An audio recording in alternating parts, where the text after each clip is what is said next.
Since we started Act 2 of the Wano Country arc, we've met a ton of characters who look to have roles to play throughout the events leading up to Onigashima, and I want to talk about one of those characters who seems to be taken as a joke, but could be a lot more important to the grand scheme of things. That character that I want to talk about is Tonoyasu. Yes, the man hailed by the fanbase as Zoro's biggest fan is a lot more important to the Wano Country arc than what we originally thought.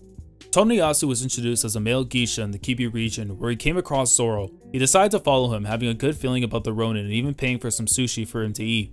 He believed his decision was proven correct when Zoro earned a lot of money while gambling. He even took out some members of the Kyosho family when they tried to stop him. Afterwards, Tonoyasu took Zoro to Ebisu Town, where he resided and in which the latter got to see what adversity the people were dealing with. Now that we got that out of the way, this is where I want to focus on his role specifically, for it might be the key to understanding what Oda is setting up with his character in chapter 938. Tonoyasu is a Taikomichi or Hokan, depending on translation, which means male geisha. To us in the western parts of the world, it means jester.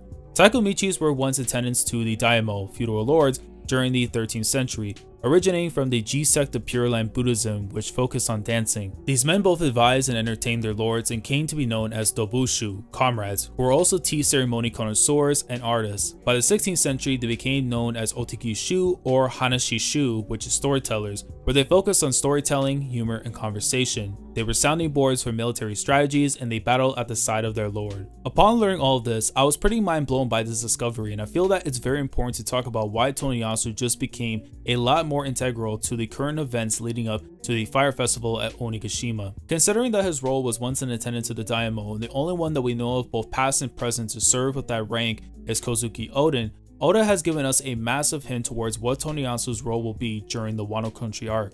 Before we get into what his role will be, we have to wonder why Kanjuro and Shinobu were both confused by Tonoyasu's interest in the final battle at Onigashima. You would think that they would recognize someone who was from the old days, especially someone who has a possible connection to Oden. The best way I can see Oda trying to explain this is kinda similar to what happened with Hyogoro. The appearance he has now was not what he looked like 20 years ago. The likely reason behind Tonoyasu's current appearance is that over the course of 20 years of being on the run and having to live in Ebisu Town, his stature had decreased and resulted in him looking the way he does now. We saw what happened with Hyogoro during his time in Udon prison for the last 20 years. The same change that happened to him could be said the same for Tonoyasu. So in what way could Tonoyasu be of help, given that we yet to see him display anything that would be beneficial to the alliance? Or remember that part about Taikomichis and their military strategies, and the fact that we have these blueprints to Kaido's mansion that are lurking somewhere in Kuri?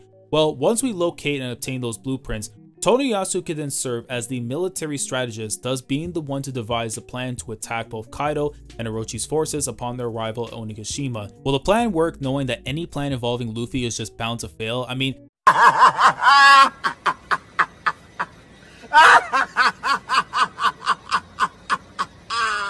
there's a chance that it could, but given how important this is to liberate Wano in the long run, and given that Luffy's already seen exactly the state that Wano has now found itself in over the course of 20 years, I'm confident that he's going to try and keep himself somewhat level-headed and allow someone else to call the shots while he'll be the one doing the heavy lifting upon reaching the island. And with that, we've now established who Tonoyasu is, what role he'll play during the course of Wano, why he was unrecognizable to the members of the alliance, and how he'll be able to showcase his talents during the upcoming events at Onigashima. So let me know down in the comments what you guys think of this entire discussion. Do you feel that Tonoyasu is going to be important, somewhat important, or not important at all to the events coming up in Wano? Let me know down in the comments. Like the video if you enjoy, subscribe to the channel if you guys are new here, and I will catch you guys in the next chapter of One Piece. So, Commodore Last signing off. Thank you so much for watching, and as always, take care.